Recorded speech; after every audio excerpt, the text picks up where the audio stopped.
देश में जैसे ही उपराष्ट्रपति जगदीप धनखड़ के इस्तीफे की खबरें सामने आई, वैसे ही गोदी मीडिया ने बिना वक्त गवाए फेक न्यूज की फैक्ट्री चालू कर दी। एक के बाद एक झूठे दावे इस अंदाज में परोसे गए जैसे सच्चाई इन्हीं के पास हो और बाकी किसी को कुछ पता ना हो। दावा किया गया कि उपराष्ट्रपति का दफ्तर सील कर दिया गया है, उनके घर के अंदर बना कार्यालय भी बंद करवा दिया गया, उनके सोशल मीडिया टीम को भी हटा दिया गया है।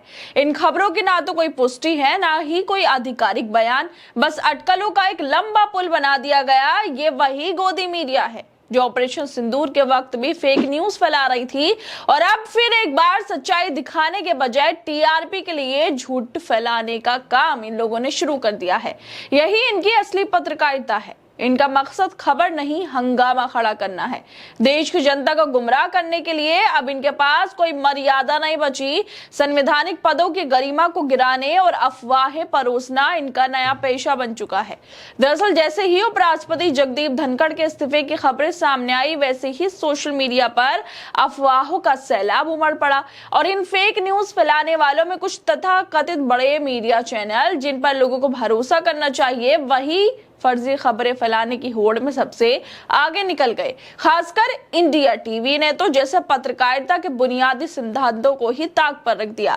इंडिया टीवी जो कि रजत शर्मा का चैनल है, जिस पर अब झूठ फैलाया जा रहा है जगदीप धनखड़ को लेकर, बिना किसी आधिकारिक बयान के ही लोगों को गुमराह किया जा रहा है। दावा किया गया कि जगदीप धनखड़ का दफ्तर सील कर दिया गया। सोचने वाली बात यह है कि इतना बड़ा दावा किसी पुष्टि के बिना आखिर किस आधार पर इंडिया टीवी ने कर दिया है।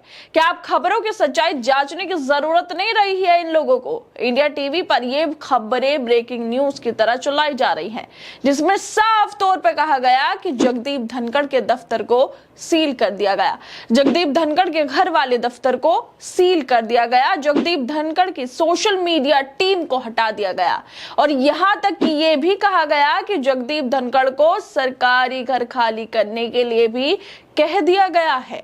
इंडिया टीवी जैसे चैनल बिना किसी पुख्ता सबूत के इतनी बड़ी खबरें बताते हैं, या फिर ये सब कुछ सिर्फ टीआरपी की भूख में किया जा रहा है, लेकिन इन फर्जी खबरों की पोल खुद देश की नोडल एजेंसी पीआईबी ने खोल दी है। उन्होंने साफ साफ कहा है ये दावा पूरी तरह गलत और भ्रामक है। पीआईबी ने अपने आधिकारिक ट्विटर हैंडल से जानकारी साझा करते हुए कहा है कि सोशल मीडिया पे यह दावा किया जा रहा है कि उपराष्ट्रपति का सरकारी आवास सील कर दिया गया है और पूर्व उपराष्ट्रपति को फौरन घर खाली करने के लिए कहा गया है। ये दावा फर्जी है। अफवाहों पर भरोसा ना करें। कोई भी खबर शेयर करने से पहले हमेशा ऑफिशियल सोर्स से जांच कर ले। अब सवाल उठता है कि रजत शर्मा जैसे पत्रकार और उनके चैनल इंडिया टीवी पर आप सिर्फ सबसे पहले दिखाने की होड़ में खबर को, सच्चाई को झूठ में लपेट कर लोगों को परोसा जा रहा है, या फिर अब पत्रकारिता की जगह सिर्फ सनसनी फैलाना ही मकसद रह गया है। जब आधिकारिक तौर पर कुछ भी नहीं हुआ तो झूठी खबरें फैला कर किसे फायदा पहुंचाने की कोशिश की जा रही है। एक उपराष्ट्रपति के इस्तीफे को इस तरह मोड़ तोड़ कर पेश किया जा रहा है, बिना तथ्यों के खबर बनाना और एक संवैधानिक पद को लेकर गलत सूचनाएं फैलाने के लिए इन लोगों पर कार्रवाई क्यों नहीं होनी चाहिए। और जिस तरह से रजत शर्मा का चैनल ये फेक न्यूज फैला रहा है, इतने बड़े दावे कर रहा है जिनकी कोई सच्चाई से लेना देना नहीं है, उसको लेकर कांग्रेस नेता सुरेंद्र राजपूत भी ट्वीट कर रहे हैं। वो लिखते हैं कि अगर ये खबर झूठी है तो इंडिया टीवी के दफ्तर को सील करो और रजत शर्मा उनको झूठ फैलाने के आरोप में गिरफ्तार करो। हमने भी ये खबर वहीं से देखी है। मतलब हर कोई इंडिया टीवी जिस तरह की खबरें फैला रहा है, फेक न्यूज फैला रहा है, उससे भ्रमित हो रहा है। उससे जो खबरें फैलाई जा रही है, उससे अफवाहों का माहौल गर्म किया जा रहा है। झूठी खबरों को फैलाने के लिए, देश को गुमराह करने के लिए, एक उपराष्ट्रपति का अपमान करने के लिए रजत शर्मा के चैनल पर कार्रवाई क्यों नहीं होनी चाहिए? कहां से कहां पहुंच गया है हमारे देश में मीडिया का स्तर। ये लोग गिरते ही जा रहे हैं। ये चैनल अपनी टीआरपी बढ़ाकर असली मुद्दों से ध्यान भटकाने में मदद कर रहे हैं।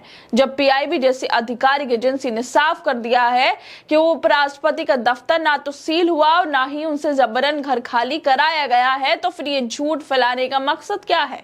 क्या ऐसे मीडिया संस्थानों की जवाबदेही तय की जाएगी?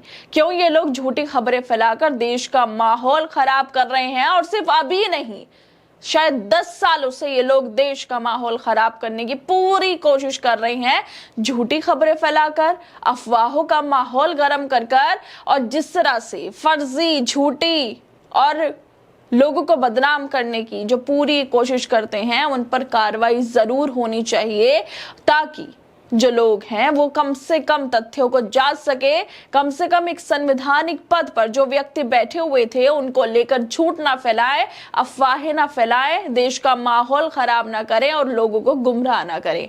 है दोस्तों, आप लोगों को क्या लगता है इस वीडियो को लेकर? हमें अपनी राय जरूर दें और बाकी तमाम खबरों को देखने के लिए जुड़े रहिए हमारे साथ।